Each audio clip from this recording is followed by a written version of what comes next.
All right, well, good morning, everyone.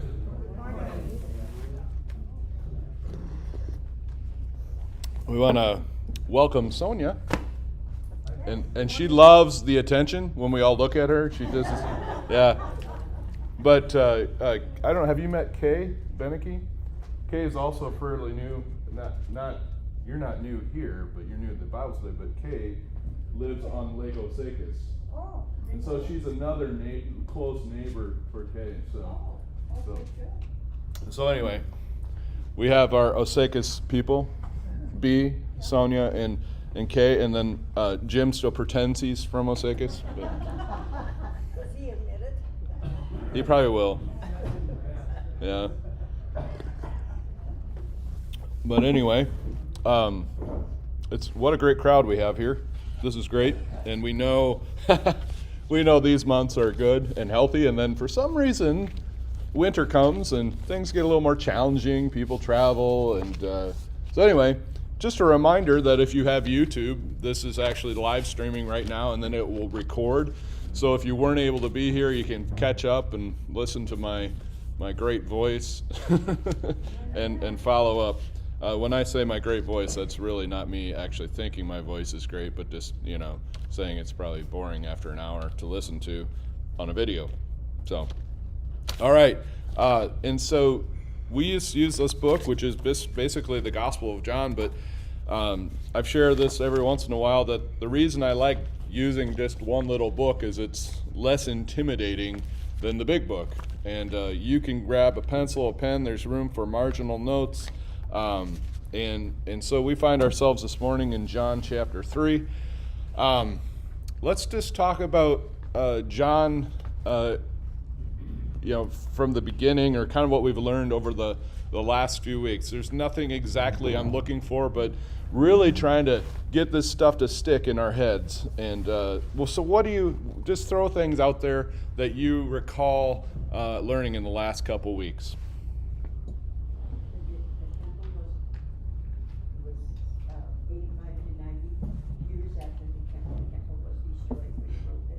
Yeah, well, yeah, that's a great point. I don't think we got, so this is why we repeat. It's probably 85, 90 AD, but it's probably only, I want to say 10 to 20 years after the temple. It's after the temple destruction, but that's more within the 10 to 20 years after. And so this isn't exactly the same thing, but I would think the temple destruction is kind of like 9/11, okay? And so they're post 9/11 or post the temple being destroyed. That is a pivotal memory in the minds of especially the Jewish people, but the people that were around the countryside and Christian, Jewish Christians would look back and recognize how much effect this had on them, but also their family. We also know, or at least I'm pretty sure that the Christians left before the destruction of the temple, but the Jewish non-Christians, so the non-believers in Jesus being the Messiah, who embraced the temple, they had a hard time leaving because the temple was everything. And they have this Old Testament, what we call the Old Testament, this history, this dialogue, this memory of when they did things wrong. And so they were very, I want to say ardent. They did not want to leave this temple. After all, it took forever for them to build it. The second time, I believe. And I was going to say one other thing. You may ask yourself, why didn't the Jewish folk believe that Jesus was the Messiah? And I think back when some of us did Crossways, it sticks in my mind. One of the big reasons that it was so hard for them to see Jesus as Messiah was that he was the Son of God. In a sense, he was God, and he was doing things that only God can do. And when you look in the memory of the mistakes that you ever made a mistake in life and learned from it and maybe never made it again, I think this is what they were doing. They did not want to fall trap to idolatry or the following of other gods, the gods of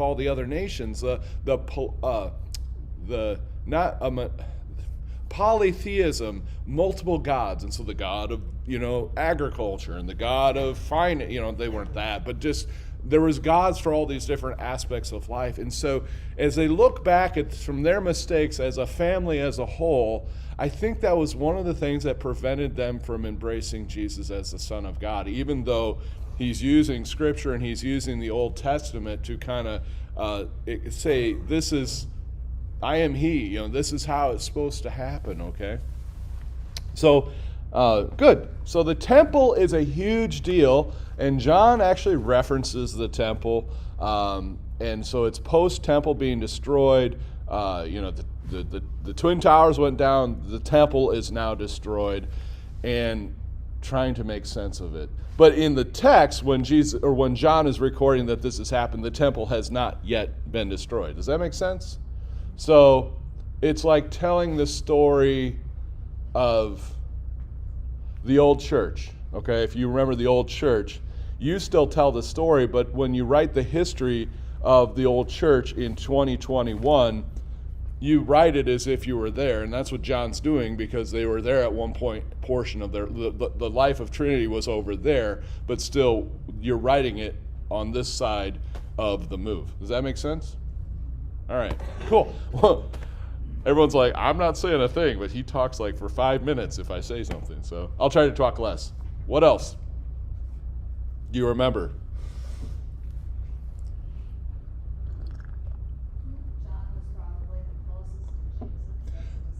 So John is very close to Jesus, it seems. Yeah, very good. Does anybody remember how John's life was different than the other disciples?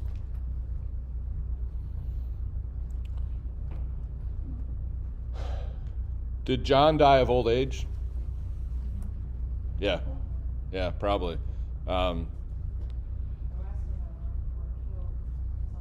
Yeah, in many various grotesque ways. Yep. John's writing, kind of like 50, 60 years after all this has happened.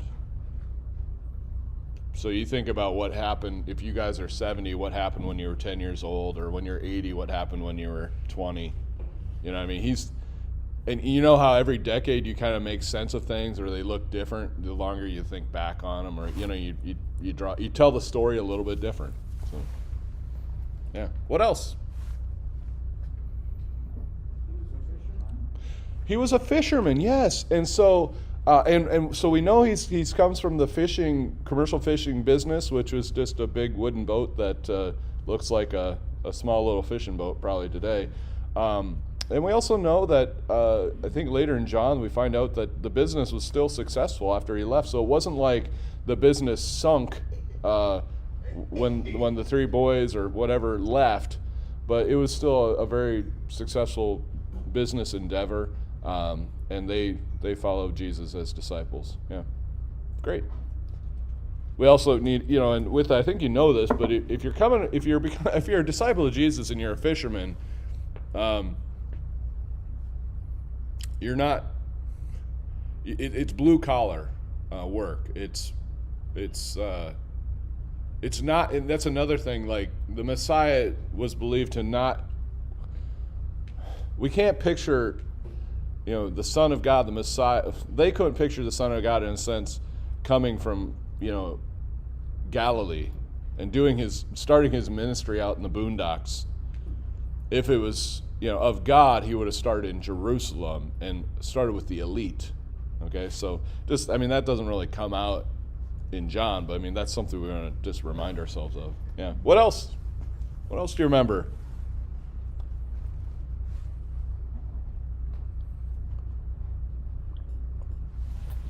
Who destroyed the temple? Great question. I want to say it's Nero, but it might have been the dude before, but I think it was Nero. Let me ask Siri. Hey Siri, who destroyed the temple? Okay, I found this on the web for who destroyed the temple.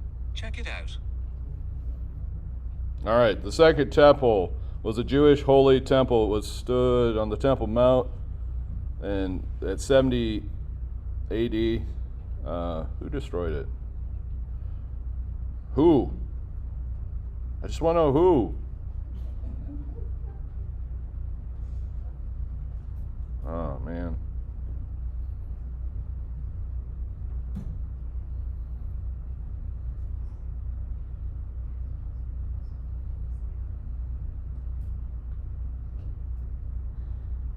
Okay, so it's just destroyed by the Romans. That's not what I want. Who is the leader? Well, I guess you could look and know who's the leader in 70. Who's the emperor in 70? We can say this in 66, so 4 years prior, the Jewish population rebelled against the Roman Empire. So that's kind of like creating potential for fire, so pouring gas on the ground. 4 years later, on August 4th, or August 30th, Roman legions under Titus retook and destroyed much of the Jerusalem and the Second Temple.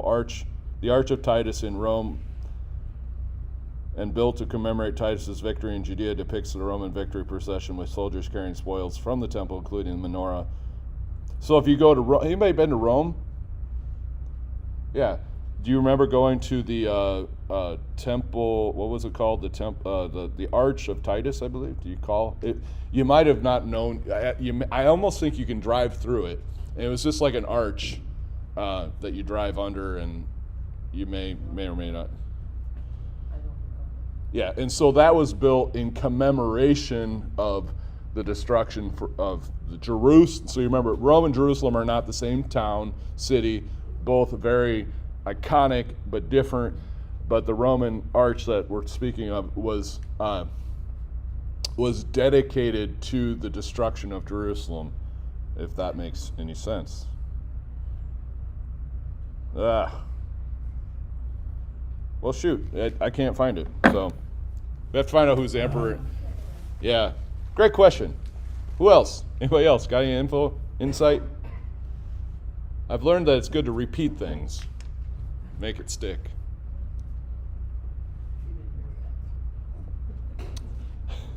It's good to repeat things.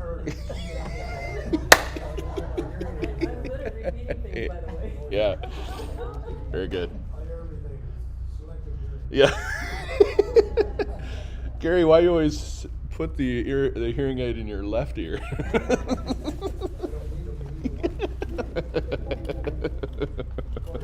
According to you, yeah. Anybody else? So we'll look at the text. And so I'm going to just buzz us through chapters 1 and 2. We probably think John is writing from the city of Ephesus, where he ends up being, we think he's buried, or we assume he's buried. One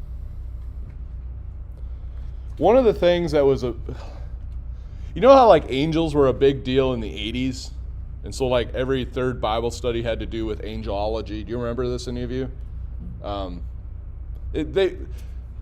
Maybe you don't know this, but this was like a big theme in the 80s in the Christian church. And there's nothing wrong with it. It's just, I'm trying to think about what was big in the 90s. I'm trying to think of anything in the Bible study. In the 90s, the Revelation was huge, especially in our Baptist brothers and sisters in Christ who take a different view of Revelation than we do. A fella wrote the linear way of looking at Revelation, the book of Revelation, which we would not necessarily agree with, because it was more focused on what needs to happen next, and ultimately how is God what's gonna happen at the end, and the answer, the good Lutheran answer is we don't know. It's not really for us to know, okay? But in the 90s, this was a big deal. So let's say in the 80s, like the Christians of the United States are really into angels, and in the 90s, they're really into revelation, what's going to happen, and then maybe the next decade is evangelism, or now it's called outreach, that sort of thing. The whole point of what I'm trying to say is that when John writes, there's this, I believe, philosophy of light and darkness outside of the Christian way of thinking. So, when Paul writes, he talks about Olympic type things like running the race. He's in Corinth, okay? And he's using that metaphor because the Olympics or the other Olympics are in Corinth. And so this is just what's going on. So in a sense, he's being a preacher of what's going on to help make things stick.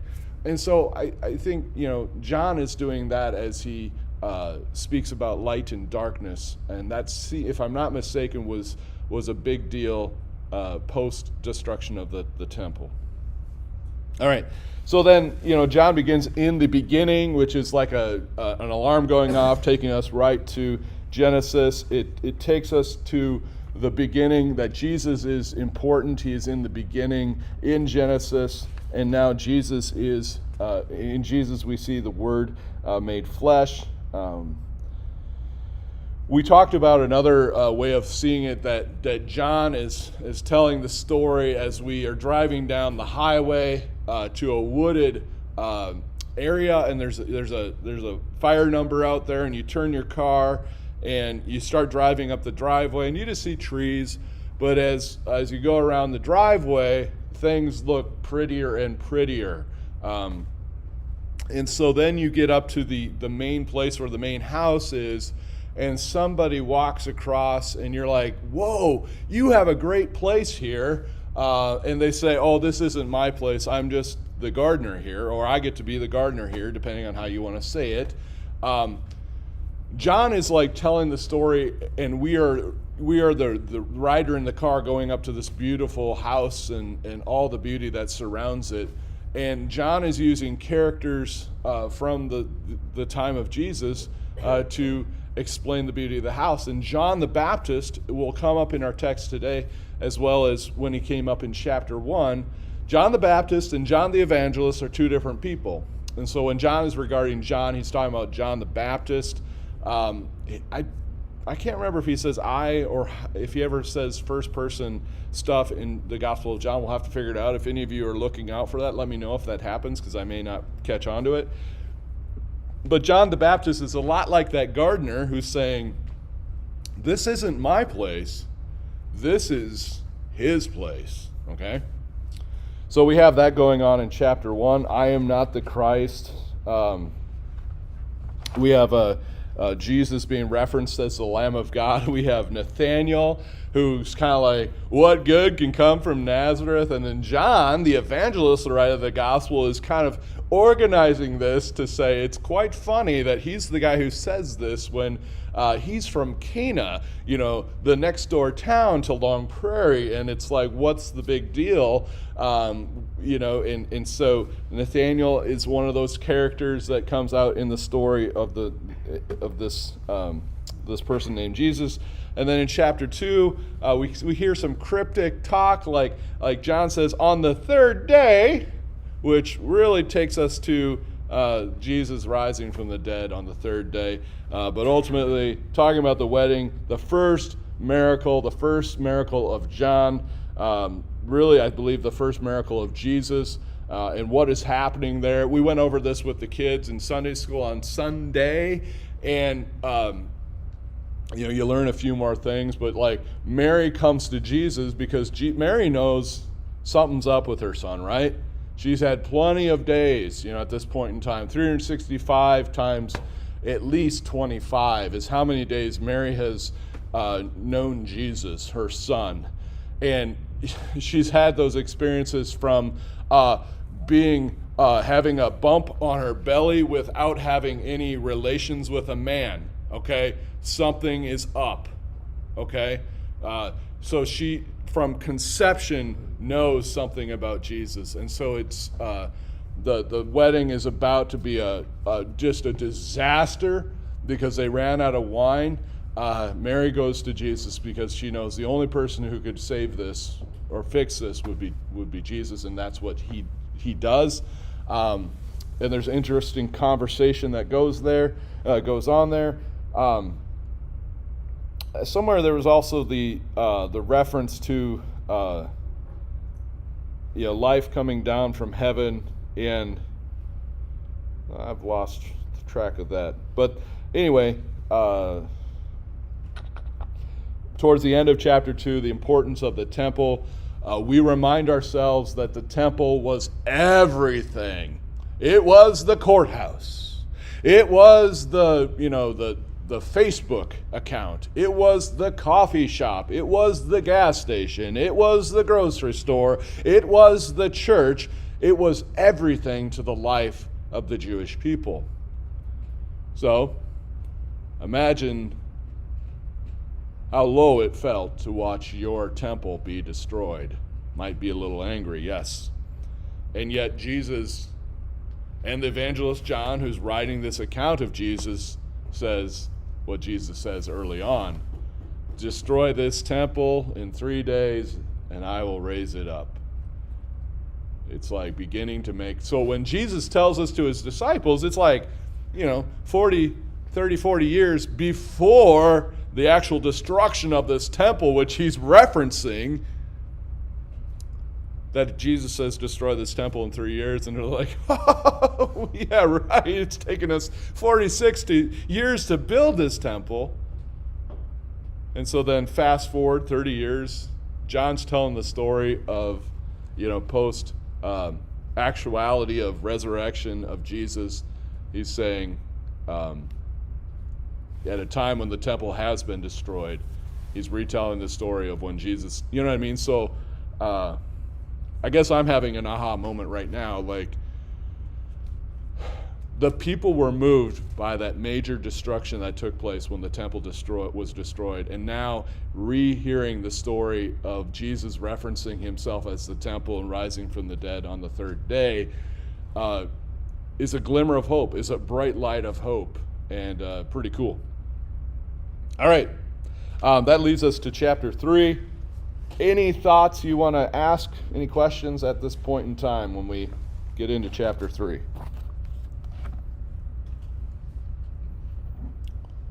What do you think is going to happen in chapter 3 that's maybe unique to this chapter? John 3. It always happens. John 3, does it ring a bell? Yes. Yes. Yeah. So when you hear John 3:16, you think the gospel in a nutshell. You think of that. But when you hear John 3, for me, it's always like, John 3. Okay, let's read it. And then I get to 16, and I'm like, why didn't I catch that? You know what I mean? So this is a lead-in to one of the all-time greatest Bible passages of your generation and my generation, okay? That's not all-time history of the world. It may not be a great passage in 10, 20 years. It may be something else. Based on the baggage of life, the memories, and the way we interact with this world, the future generations may gravitate to a different Bible verse that they love. But this is one that we have cherished over the last 100 years. And that's in chapter 3. So, it begins in verse 1. Now there was a man of the Pharisees, and I just circled Pharisees. What does that mean? What is a Pharisee?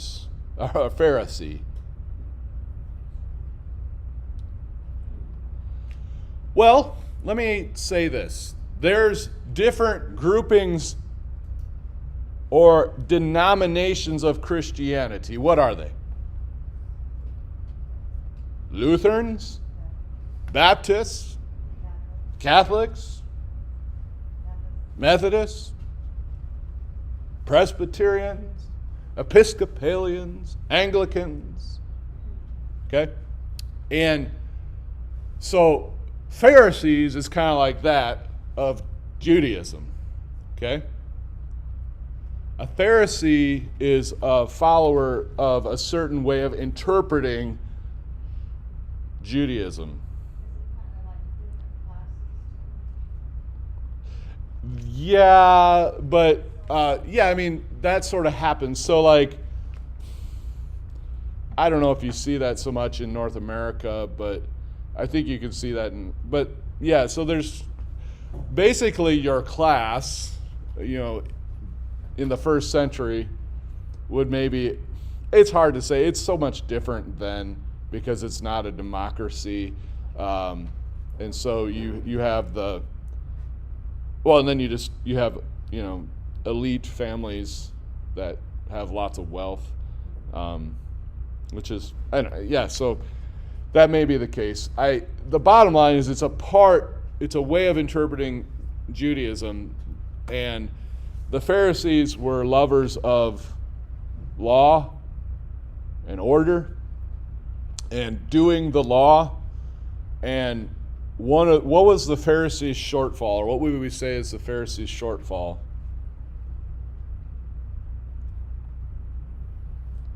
They boasted all the time. They boasted all the time?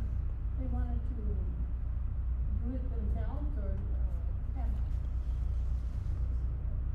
No, you're onto it, yeah.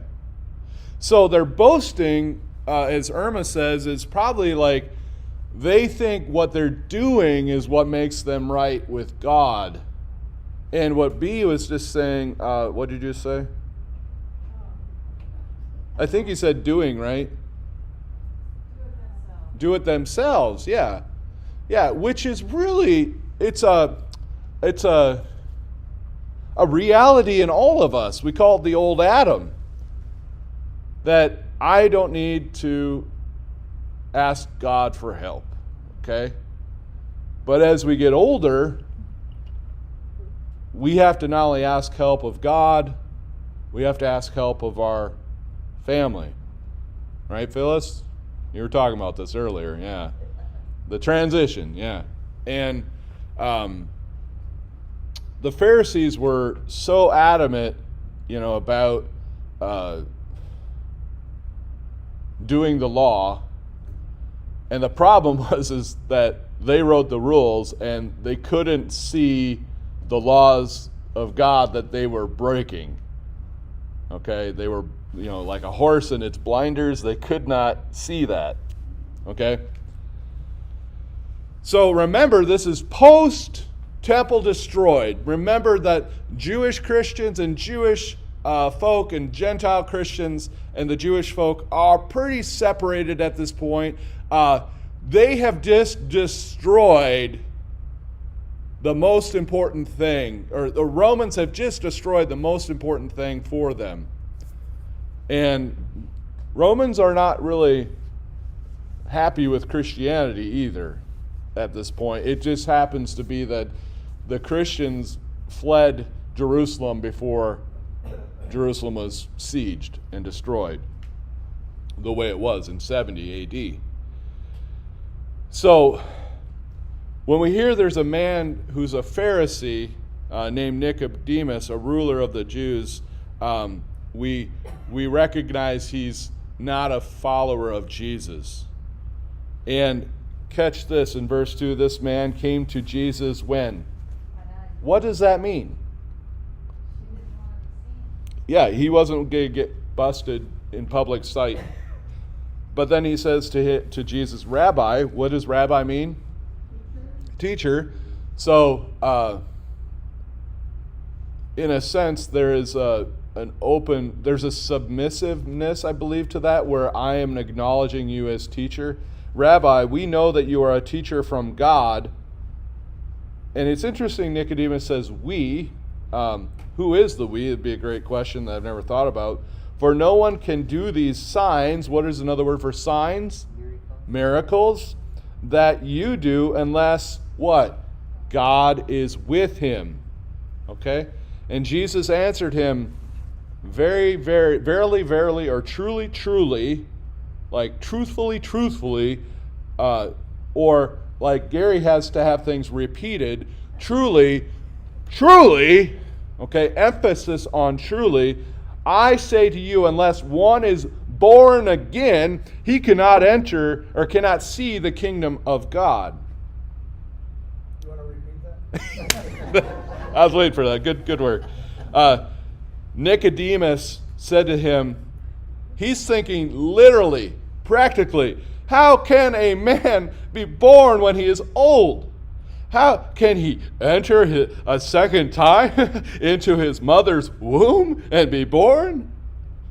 And Jesus answered, truly, truly, I say to you, and he didn't yell it, I'm just trying to say, this is an emphasis like, hey, everyone listen to this, okay? Truly, truly, I say to you, unless one is born of water and the Spirit, he cannot enter the kingdom of God. That which is born of the flesh is flesh, and that which is born of the Spirit is spirit. Do not marvel that I said to you. So I think this means do not get caught. Do not be distracted by this. So do not be confused by this, but instead cling to this. So do not marvel at that I said to you, you must be born again. Don't let that confuse you. Now listen to this.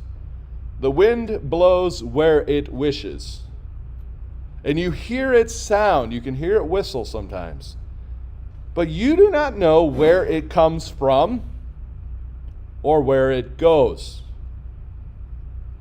And you think about early weather in the first century, didn't have the Weather Channel, didn't have Doppler radar, didn't have all the things that we have grown accustomed to. So the wind is still a very, probably even more mysterious thing. But it still is, because Yeah, right. because they have all these instruments, doesn't mean they know where it's coming from. Yep, you're right. It still applies today. Good work. The wind blows where it wishes, and you don't hear its sound, and you hear its sound, but you do not where it's coming. So it is with everyone who is born of the Spirit. So then Nicodemus says to Jesus, how can these things be? Like, I don't get it. And Jesus answered him, you are a teacher of Israel, and yet you do not understand these things? Listen up. I say to you, truly, truly, I say to you, we speak of what we know and bear witness to what we have seen, but you do not receive our testimony. Okay, so they're testifying. Think about, they're testifying before these people, but you do not receive the testimony. If I have told you the earthly things and you do not believe, how can you believe if I tell you heavenly things? Okay, if you can't believe the earthly side of this, there's no way you're going to believe the heavenly side of this. No one has ascended into heaven except he who descended from heaven, the Son of Man.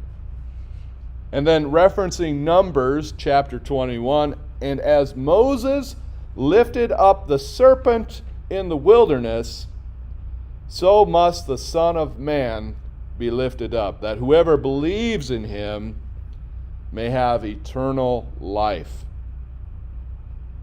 And then verse 16, for God loved the world this way, that he gave his only Son, that whoever believes in him should not perish but have eternal life. So we know that verse, but rarely do we really think about the stuff that's going on between Jesus and Nicodemus that leads into this. And you don't have to know that, but I think it's worth knowing the context of John 3:16. So John 3:16 is in the midst of Nicodemus, a Pharisee, coming at night trying to understand what is Jesus doing. And Jesus saying, look, if you're not going to believe the testimony of the earthly stuff, you're going to really struggle to understand the heavenly stuff. And then he points to Moses. So as the Moses lifted up the serpent in the wilderness, so must the Son of Man be lifted up, that whoever believes in him will have eternal life. Verse 17, for God did not send his Son into the world to condemn the world, but in order that the world might be saved through him. I'm going to stop there for a second. How many of you love snakes? Anybody okay with snakes? There's not one? I mean, I would hope there's maybe one, but has anyone held a snake? Okay, a few of you have. Not me. I don't want to touch a snake. I'm like, I can handle spiders, insects, whatever it may be, but snakes, it's just not my thing. But for the most part, not only you folk have a problem and an aversion to snakes, but the history of the world of civilization, historically speaking, has an aversion to snakes. And, who knows why? We know there's the serpent who's, connected to the devil in the beginning story of creation and the fall. But it's in other religions. Hinduism has a snake. It may be the same religion that wants that snake to sing, or, the dancing. I mean, the snake is just throughout all of history. Correct me if I'm wrong, what's the symbol for the medical field? Snake. And what snake is that? That's the snake here that you look, it's not that the doctor says, look at the snake and you'll be healed, but there's a connection to that. And maybe I should just stop there and let you unpack that, because I really haven't looked into it too far. But if I remember right, with Moses, the people were so afraid of the snakes that they had a hard time fixing their eyes on God when they're looking at the snakes, and then Moses holds up that one snake, and that's who they're to look at. And so it's a type, or this is years before Jesus even is born, that Moses holds up the snake, and Jesus ultimately is that type, the fulfillment of that when he is placed upon the cross. Okay, and we look to the cross as our salvation. But it's not the cross that saves us. So this is another thing I wanted to talk to you about, how maybe you have a piece of jewelry or a cross in your house, and you, knowing all of you, I think, you respect that symbol, the cross, for what it means to your faith. But let's say that cross got lost, or burned, or melted down, or you sold it at the bargain barn. Is that okay? I would say it is. But this is something we struggle with, because I think we also want to say it's not okay. We, as people here, we value the cross because it is the symbol that matters the most to us in the church. You think about what we place in the front of the building or in the room we go to every Sunday. It is the cross. It is the symbol that matters. But that cross that's on the wall in the sanctuary doesn't save you. And the cross that you wear around your neck, and the cross may be handed down to you from somebody, and the cross, whatever cross may be, that physical cross doesn't do anything. Okay? And when we say the cross of Jesus, it's not the literal wooden cross of Jesus. What is it that saves you? Christ. Yeah. And through his death on the cross, we have salvation. You can't have salvation without Jesus. I want to say you can have salvation without Jesus' cross, literal cross, like you don't need the cross that Jesus died on for your salvation, and you really don't need any symbol of the cross in your house to save you. Exactly. I'm not saying get rid of them. All I'm trying to say is that it's just a symbol, a very important symbol of that which is not symbolic but real, and that is Jesus. Okay? And this, just a side note, this is what the Lord's Supper is for Lutherans. It is not a symbol like the crosses in our buildings and around our neck. It's not a symbol.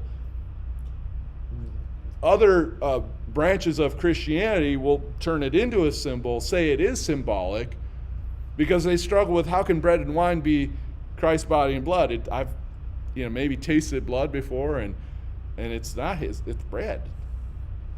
But for Lutherans, this is sacramental. When Jesus is before his disciples the night in which he is betrayed, he takes bread, and when he gets given thanks, he said, "This is my body." Okay, he doesn't say, "This is bread." He says, "This is my body." And then he takes the cup and says, "This is my blood." Okay, and he's not holding his literal, he didn't let some blood out into a cup and say, "This is my blood." He took the wine and he said, "This is my blood." And that's why we have a very non-symbolic view of the Lord's sacrament, because this is what Jesus said it was. But the cross is just a symbol. But it's easy to get confused ourselves because we sometimes elevate the cross to think that the symbol itself is so important, but it's what the symbol represents, and that is Christ. Crucified, died, and risen for our salvation. All right, there's the sermon. Thanks for letting me spiel for a bit. Any thoughts? Well, we watch baseball, and they can hit a home run, or they cross home plate, or close to it. They cross themselves. Now, I'm not saying that you're only doing that for so long, but it's a good sign for me that you got something going for yourself. Yeah. So there is that aspect that we don't want to be the people praying in the streets saying, "Look at me, I'm doing the law," or but that doesn't mean you don't pray out loud ever, or you don't talk about your faith out loud. But yeah, and so when the batter is up and he makes a sign of the cross before the big, and we see kids do it, there is a phenomenon that we all relate to, okay? The phrase "God bless America" is kind of the same thing. It's taking God, divine faith stuff, and America and putting them together. And so when the baseball player's up to bat and makes the sign of the cross for a game, a baseball game, but he's making the sign of the cross for an American sport, but he's making the sign of the cross, which is not an American thing. It is a international thing, or whatever you want to say. It's like taking God and America and saying, you're joined together. Okay? That doesn't make that wrong, and it doesn't make making the sign of the cross wrong either. Does it make sense? One of our I went with somebody from here, and they were trapping muskrats. And this person, every time he received a muskrat, would make the sign of the cross. So he's out there in his waders in the marsh in Todd County. Maybe it was not Todd. It might have been Stearns County. I don't know. But he's in his waders in a marsh with a dead muskrat, and he's making the sign of the cross. That's what I thought when I saw it at first. And as the pastor in this situation, I was like, there's something peculiar going on here. And so he explained to me that he sees that which he is just, trapped and will harvest, like some of you harvest apples for your, applesauce. He's harvested a muskrat, and knowing that most of you probably don't harvest muskrats, it was a moment that he could say thanks to God, that you have blessed me with this, but ultimately you have blessed me with salvation. And this cross isn't what saves me. This cross is just a physical, kinesthetic, motion that helps slap me in the face and say, you're a child of God. Now, he's not thinking that all the time. But when you say the Lord's Prayer, you're not thinking all aspects of the Lord's Prayer either. I bet you $100 there's been one time at a meeting, at the end of a church meeting, where you're saying the Lord's Prayer, and you're not thinking about the Lord's Prayer, you're thinking about this meeting's finally over. Right? But the motions, think about this is a motion, but so is the motion of the jaw and the tongue that causes our mouths to say, Our Father, who art in heaven. So, I mean, in a sense, the baseball player could be up to bat and say, Our Father who art in heaven. It's a motion, an audible, a conceptual, that turns us to what we believe. And we can distort it many times. We're very good at distorting things. Yes? That he's trying to talk could be a way of a silent prayer you're putting out. God be with you. Yeah, absolutely. Yep. And Most times when a guy hits a home run and he crosses the plate, he points something. Yeah. Most time, what is signing yeah, yeah, that's a You can almost see the lips saying something. yeah. They point up, Yep. they look up. Yeah, and they might be saying, give God glory. You know, I mean, like, that sometimes they are very humble dudes that recognize that they're getting paid a ton of money to play a game. And sometimes it's just, thank you for letting me be a part of this blessing. Now, there's prosperity gospel that we don't think is a good thing as Lutherans, but other Christian sects believe that. That is, if you have more faith, you will have more home runs, okay? And we don't know if that person doing that, and that's not for us to judge, but it is something to think about. The question is whether you're doing this, or you're doing this, or you're saying the audible Lord's Prayer, or you're putting more crosses in your building, or in your house, or wearing around your neck. You know, why? And recognize that they are just symbols. Just like the Catholic, what's the necklace they wear? The rosary. It's a tool. I think it's a really cool tool. Now, the prayer is like, I don't know if I agree with all, well, I know I don't agree with all of it, but it is a functional piece that allows you to kind of go through an actual prayer of the day. So, all right, enough about that. That's a really fun discussion, though, and I hope that we are, we're at a good place to move on. If you haven't, we can talk about it more, but I got to get moving with this. So, where are we at? 17, for God did not send his Son into the world to condemn the world, but in order that the world might be saved through him. Okay? Whoever believes in him is not condemned, but whoever does not believe is condemned already because he has not believed in the name of the only Son of God. And this is the judgment. The light, so Pharisees love judgment, by the way. Judging, evaluating, being judgmental. The Pharisees were really good at wondering whether that baseball player making the sign of the cross or pointing up to heaven, or that dude that caught a muskrat, if he really, really was right with God. I mean, I'm just commentating, trying to connect it here. And this was the judgment. The light has come into the world, and people loved the darkness rather than the light because their works were evil. For everyone who does wicked things hates the light. It does not come to the light, lest his works should be exposed. But whoever does what is true comes to the light, so that it may be clearly seen that his works have been carried out in God. So there's that connection to light and darkness that's going on in, we'll say, the 80s AD. John is using it to talk about light and darkness. After this, Jesus and his disciples went into the Judean countryside, and he remained there with them and was baptizing. Okay, Jesus went into the Judean countryside and remained there with them and was baptizing. So Jesus and the disciples are baptizing. And then John 23, referencing John the Baptist.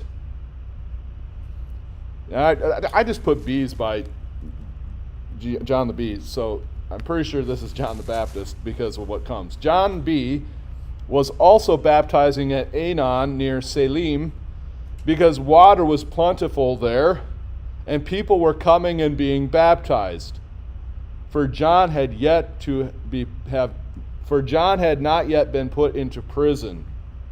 FYI, John's about ready to be in prison in this situation here. Not too long after he's put into prison, and not too long after what? He's put to death. Okay? So this is right at the end of John's ministry. Pastor? Yes?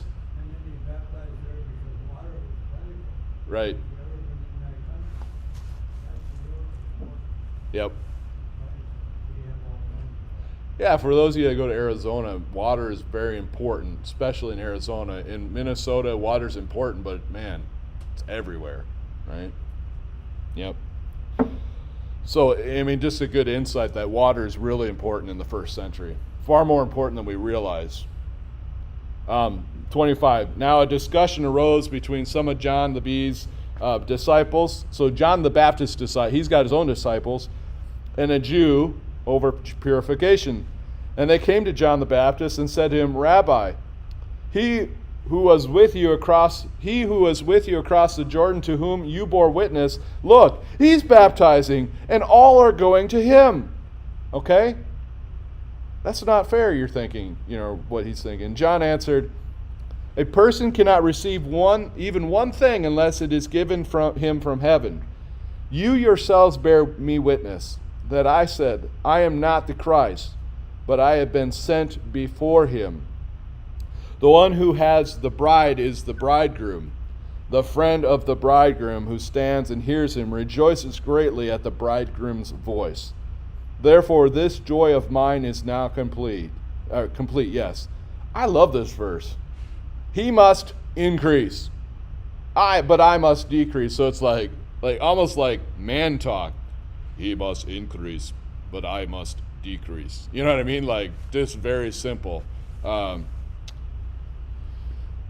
Verse 31, he who comes from above is above all. He who is of the earth belongs to the earth and speaks in an earthly way. He who comes from heaven is above all. He bears witness to what he has seen and heard, yet no one receives his testimony. Whoever receives his testimony sets his seal to this, that God is true. For he whom God has sent utters the words of God. For he gives the Spirit without measure. The Father loves the Son and has given all things into his hand. Whoever believes in the Son has, what's another word for eternal? What's another word for everlasting? Forever. What's another word for forever? Eternal. What's another word? Now make up your own words. Huh? What's another word that you can make up that conveys everlasting? Never ending. Never stopping. What? Bill, what'd you say? Forever. Yeah.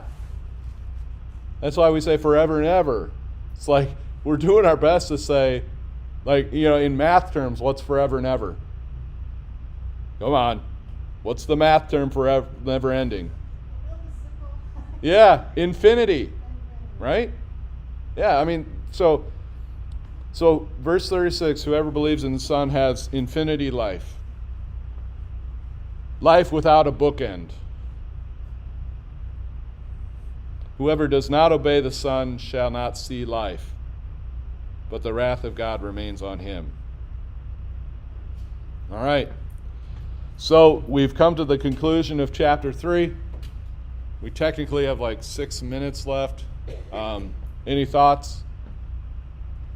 Yes, Beatrice. I've always had a problem with baptism. Oh, yes, great. No, not that you've had a problem, but thanks for being honest. I've been taught, I grew up, that unless a man be born again according to the word be baptized, he cannot enter the kingdom of heaven. I have heard contrary to that you do not have to be baptized to enter the kingdom of heaven. Okay, now all these people then that were born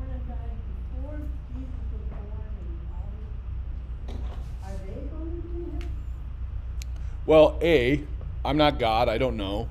But B, there is a verse, and I want to say it's in Mark's Gospel. You have to look it up.